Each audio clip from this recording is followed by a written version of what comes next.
عايزه اقول لكم ان الوصفه ديت انا بعتبرها سناك بالنسبه لي، انا والبنات عندي بنحبها جدا جدا. فممكن اقوم كده اعمل حبه ونقعد ننقنق فيهم واحنا قاعدين قدام فيلم او مسرحيه او مسلسل. هو دوت عباره عن ايه؟ انا جبت 3 بصلات او 4 بصلات حسب الكميه او حسب ما انت بتحبيه قد ايه.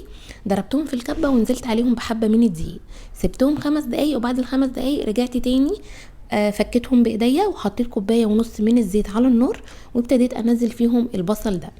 هبتدي ان انا اخلي النار عاليه عليهم اول 5 دقايق.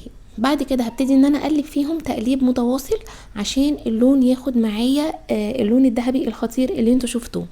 ما حدش يستغرب الوصفه، احنا يمكن الوصفه ديت بنعملها للكشري، بس فعلا انا بعملها انا والبنات وبنقعد ناكلها عادي جدا، بيبقى طعمها لذيذ قوي قوي قوي.